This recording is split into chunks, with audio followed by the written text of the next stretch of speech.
Hello friends, welcome to my channel. ఈరోజు మనం ఈ వీడియోలో ఏపీ మెగా డిఎస్సికి సంబంధించిన ముఖ్యమైన మరియు లేటెస్ట్ ఇంపార్టెంట్ అప్డేట్స్ గురించి అయితే మాట్లాడుకుందామండి. సో వీడియో చాలా యూస్ఫుల్గా అయితే ఉండబోతుంది గైస్. స్కిప్ చేయకుండా ఎండ్ వరకు అయితే చూసే ప్రయత్నం అయితే చేయండి. మన ఛానల్కి ఎవరైనా కొత్తగా వచ్చుంటే మాత్రం సబ్స్క్రైబ్ అయితే చేసుకోండి. సో మ్యాటర్లోకి వస్తే కనుక మెగా డిఎస్సికి సంబంధించి అందరికీ తెలిసిందే, నోటిఫికేషన్ అనేది వచ్చిన సంగతి అయితే అందరికీ తెలుసు. సో విద్యాశాఖ అయితే యాజ్ పర్ ద నోటిఫికేషన్ ప్రకారమే రిక్రూట్మెంట్ అనేది చేయబోతున్నారు కంప్లీట్గా.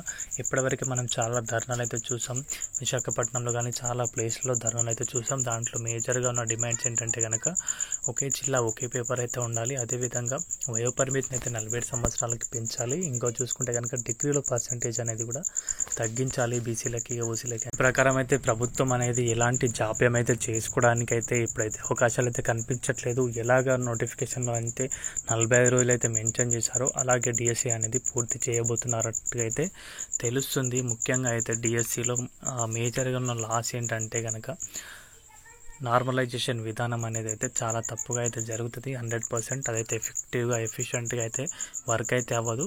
సో నార్మలైజేషన్ విధానం అయితే తీసివేసి ప్రభుత్వం ఒకే జిల్లా ఒకే పేపర్ అనేది అయితే తీసుకురావాలి. ఇప్పటికీ విద్యాశాఖ మంత్రి గారికి చాలా ఎక్కువ సంఖ్యలో ట్వీట్స్, మెయిల్స్ అయితే వీటి గురించి అయితే వెళ్ళినాయి. బట్ దాని పట్ల అయితే ఎవరు కూడా సానుకూలంగా అయితే స్పందించలేదనే విషయం అయితే అర్థమైంది. సో విద్యాశాఖ దీన్ని అయితే పట్టించుకోవాలి. ఎందుకంటే అభ్యర్థులు కోరుకుంది ఒక న్యాయపరమైన మెగా డిఎస్సి కావాలని చెప్పేసి. సో దాన్ని కూడా మీరు చాలా రోజులకి, ఇప్పటికి 8 సంవత్సరాలు అవుతుంది దాదాపు. అయితే నోటిఫికేషన్ టెట్ తర్వాత కూడా దాదాపు సంవత్సరం అవుతుంది.